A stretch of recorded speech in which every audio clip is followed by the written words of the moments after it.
जब CA NRC के लिए वो जगह जगह पर प्रोटेस्टों में शामिल हो रहा था, रैलियों में शामिल हो रहा था, तो यूपी गवर्नमेंट की तरफ से 1 करोड़ रुपए का उसके खिलाफ नोटिस भेजा गया। लेकिन उसके बावजूद आपका ये भाई, आपका ये बेटा पूरे हिंदुस्तान में बेखौफ होकर घूमता रहा और 67 सभाएं, वो जनसभाएं जिसने शाहीन बाग मूवमेंट को ताकत दी, वो ताकत देने वाला अगर कोई नाम था तो वो नाम था आपके अपने इमरान प्रताप जुनैद, जिन्हें ट्रेन में उनके भाई के साथ चाकू घोंप दिया गया, जिसकी वजह से बाद में उनकी मौत हो गई।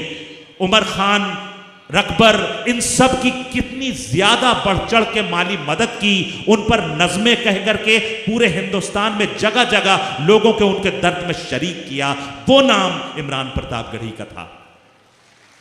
जब हिंदुस्तान में पहली मॉब लिंचिंग 2015 में दादरी के अखलाक को इस इल्जाम में शहीद कर दिया गया, भीड़ ने उन्हें पीट पीट करके शहीद कर दिया कि उनकी फ्रिज में एक मखसूस जानवर का गोश्त मौजूद है।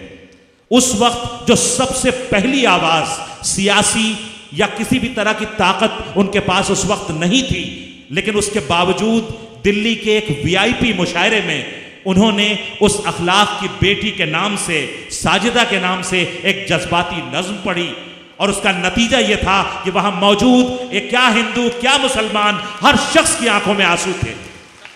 और उसके बाद इस हमारे भाई ने, इस आपके बेटे ने उस वक्त यह ऐलान किया कि मेरी बहुत बिसात तो नहीं है, लेकिन आज के मुशायरे में मुझे जो भी लिफाफा दिया जा रहा है मैं साजिदा अखलाक की बेटी के हवाले कर आपसे जिक्र करना चाहता हूं।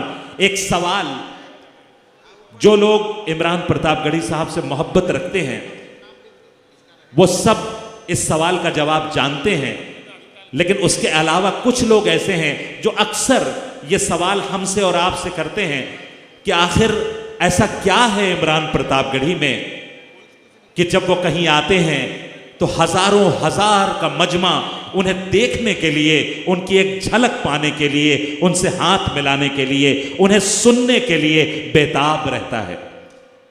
ऐसी क्या कशिश है इमरान प्रतापगढ़ी में कि उसके नाम पर, वो जहां पर भी उसका नाम शामिल हो जाए, 100, 500 नहीं बल्कि 50,000 और 1 लाख का मजमा जमा होना कोई बड़ी बात नहीं होती। लोग अक्सर ये सवाल करते हैं कि इमरान प्रतापगढ़ी में ऐसी कौन सी कशिश है कि हमारी माएं और बहनें, हमारे बुजुर्ग जब नमाजें अदा करते हैं, जब रोज़ों में अफ्तार के वक्त बैठते हैं तो उनकी दुआओं में एक नाम इमरान प्रतापगढ़ी का भी शामिल होता है। इसका जवाब आपको मालूम है, हमें मालूम है, लेकिन मैं उन तमाम लोगों से कहना चाहता हूं कि इमरान प्रतापगढ़ी क्या है। आज आप सबकी दुआओं के तुफैल ये आवाज़ ऐवान बाला में, राज्यसभा में जब गूंजती है तो हमारे सीने फख्र से चौड़े हो चुके होते हैं। लेकिन जब इस इमरान प्रतापगढ़ी, जिसके आगे अब ऑनरेबल एमपी का टैग लगता है, जब ये टैग नहीं भी था, जब ये शख्स, जब ये शख्सियत सिर्फ एक शायर थी, उसके पास सिर्फ ये मुशायरों का स्टेज था, उस वक्त भी हमने उसकी कारकर्दगी देखी है। इस वजह से हम उससे मोहब्बत करते हैं। जब हिंदुस्तान में पहली मॉब लिंचिंग 2015 में दादरी के अखलाक को इस इल्जाम में शहीद कर दिया गया, भीड़ ने उन्हें पीट पीट करके शहीद कर दिया कि उनकी फ्रिज में एक मखसूस जानवर का गोश्त मौजूद है। उस वक्त जो सबसे पहली आवाज सियासी या किसी भी तरह की ताकत उनके पास उस वक्त नहीं थी, लेकिन उसके बावजूद दिल्ली के एक वीआईपी मुशायरे में उन्होंने उस अखलाक की बेटी के नाम से, साजिदा के नाम से एक जज्बाती नज्म पढ़ी और उसका नतीजा यह था कि वहां मौजूद एक क्या हिंदू क्या मुसलमान, हर शख्स की आंखों में आंसू थे। और उसके बाद इस हमारे भाई ने, इस आपके बेटे ने उस वक्त यह ऐलान किया कि मेरी बहुत बिसात तो नहीं है, लेकिन आज के मुशायरे में मुझे जो भी लिफाफा दिया जा रहा है मैं साजिदा अखलाक की बेटी के हवाले करता हूं।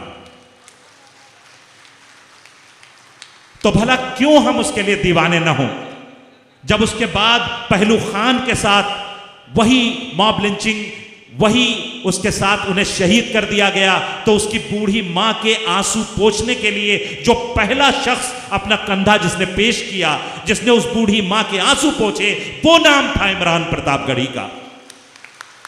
और न सिर्फ ये कि उनके आंसू पोंछे, बल्कि इनके लिए हर महाज पर, वो कानूनी जंग लड़नी हो या समाज में सरवाइव करने के लिए भारी माली मदद की जरूरत हो, दोनों इस हमारे भाई ने, इस आपके बेटे ने हमेशा फराहम की। बहुत से नाम हैं, हाफिज जुनैद जिन्हें ट्रेन में उनके भाई के साथ चाकू घोंप दिया गया, जिसकी वजह से बाद में उनकी मौत हो गई। उमर खान, रकबर, इन सब की कितनी ज्यादा बढ़ चढ़ के माली मदद की, उन पर नज़में कह करके पूरे हिंदुस्तान में जगह जगह लोगों के उनके दर्द में शरीक किया, वो नाम इमरान प्रतापगढ़ी का था।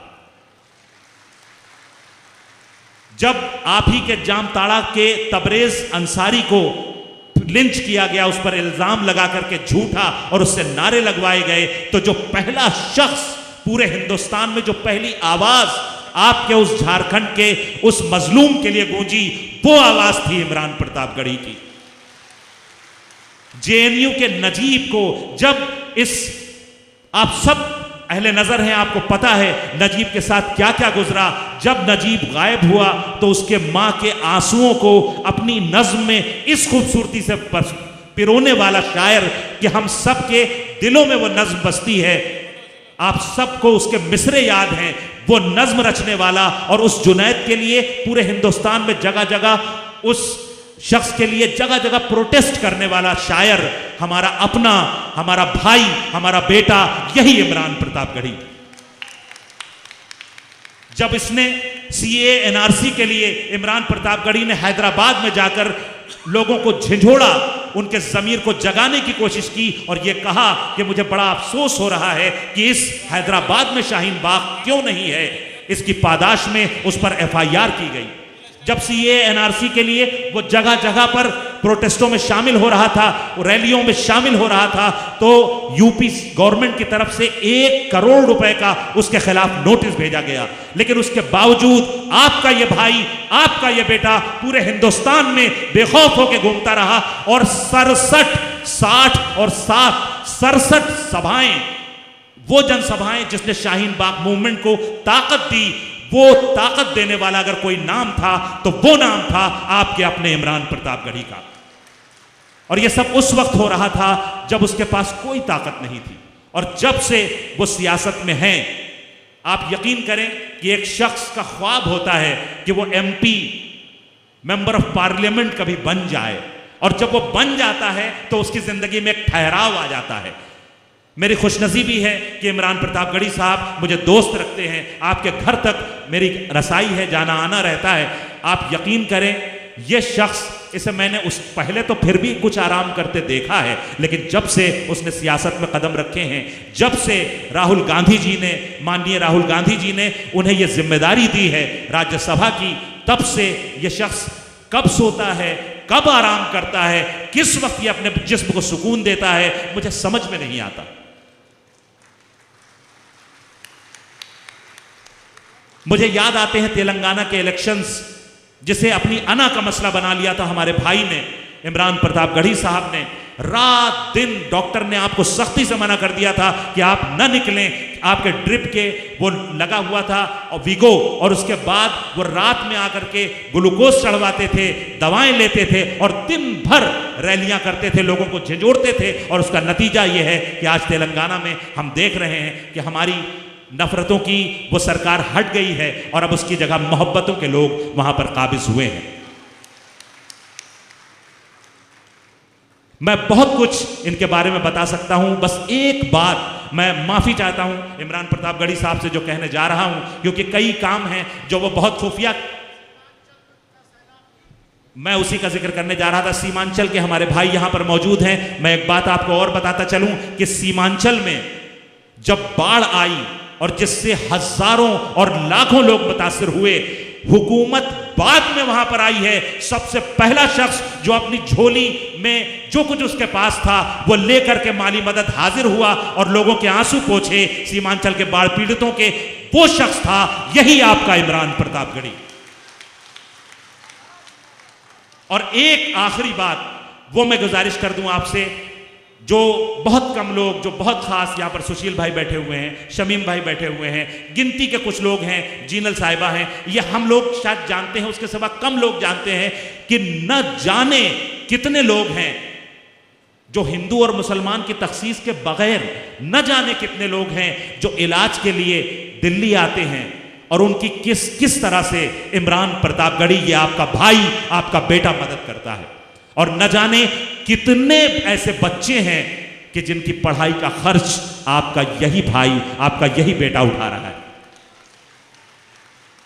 मैं माफी चाहता हूं, ये बातें यहां करने की नहीं थी, लेकिन मैं जज्बाती हो रहा हूं, तो मैं चाहता हूं कि आप भी, मेरे ख्याल में आप सब मोहब्बत करते हैं अपने इस भाई, अपने इस बेटे से, तो मैं आपको मजीद जज्बाती नहीं करना चाहता। मैं चाहता हूं कि दोबारा आपको मुशायरे की तरफ ले चलूं। और अब हमारी फहरिस्त में सिर्फ एक नाम बचा है, इज़्ज़त माब शरफ नानपारवी साहब का, और उसके बाद हमें इमरान प्रतापगढ़ी साहब तक पहुंचना है।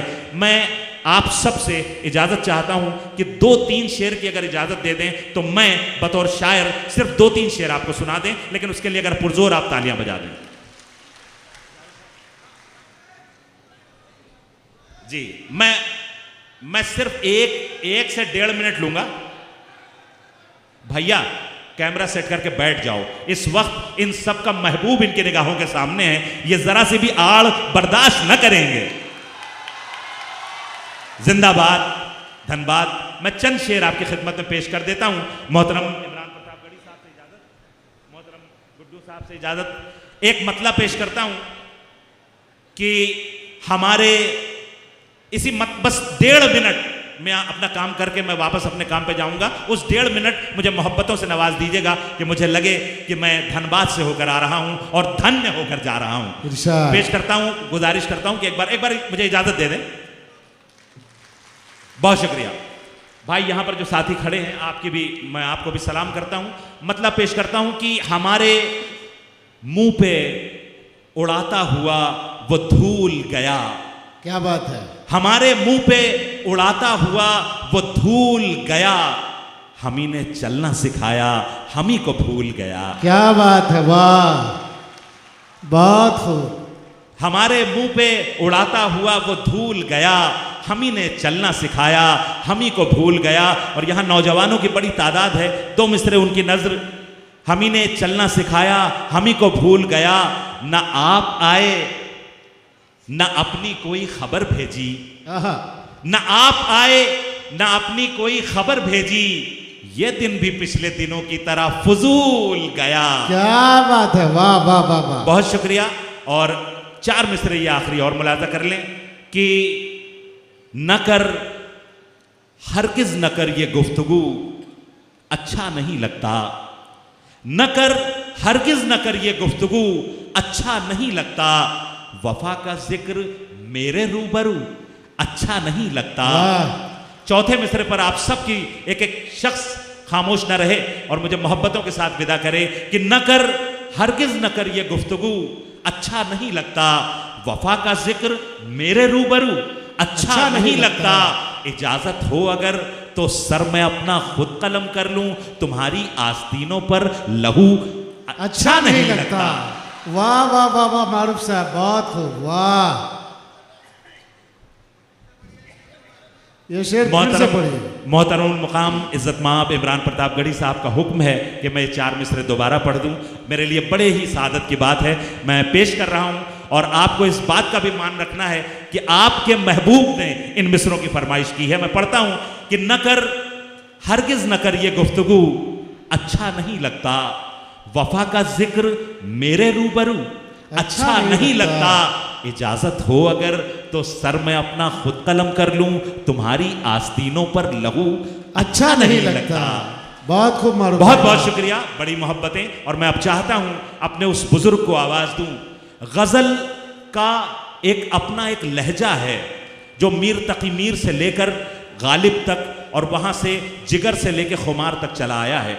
उसकी तारीफ में मैं बहुत कुछ बयान कर सकता हूं कि गजल किसे कहते हैं, लेकिन अगर मुझे गजल की डेफिनेशन बयान करने की जगह सिर्फ ये कहा जाए कि एक नाम आप ले लें, कि वो जब कलाम पढ़े तो हमें मालूम हो जाए गज़ल किसे कहते हैं। तो हिंदुस्तान के जो गिनती के चंद नाम मेरे जहन में आएंगे, उनमें से एक नाम है मोहतरमुल मुकाम शरफ नानपारवी का। मैं उनसे गुजारिश कर रहा हूं कि वो आपकी पुरजोर तालियों के बीच तशरीफ लाएं और अपने कलाम पर आएंगे तो आप उनसे गज़लें और गीत और उनकी नज़में सुनेंगे, आप यकीनन लुत्फ़अंदोज़ होंगे।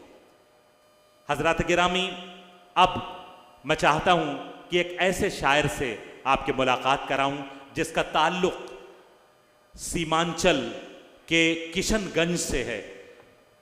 किशनगंज सीमांचल का वो शहजादा, मैं शहजादा इसलिए कहूंगा कि वो जिस उनके कलाम की खुशबू, उनके अंदाज़े बयान की तासीर, जिस खूबसूरती के साथ उस पूरे इलाके की नुमाइंदगी पूरी हिंदुस्तान के अलग अलग इलाकों में कर रही है, हर मुशायरों में उनकी आवाज़ इस तरह गूंजती है और वो आपके जज्बात और आपके एहसासात को, आपकी फीलिंग्स को जिस तरह से आसानी के साथ शेर में ढालता है और जितने खूबसूरत अंदाज में आप ही को लौटा देता है कि आप मजबूर हो जाते हैं कि आप उसके लिए तालियां बजाएं, वाह वाह कहें, सुभान अल्लाह की सदाएं बुलंद करें।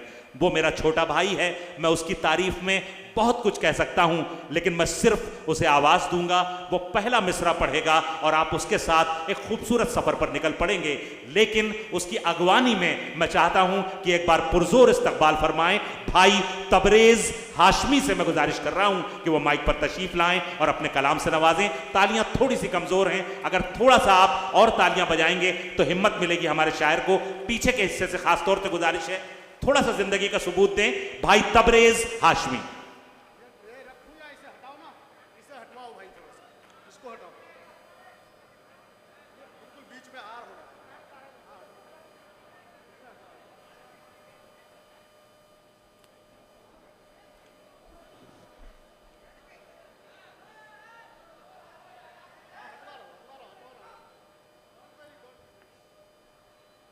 ये पोडियम को जल्दी से जल्दी हटा दें।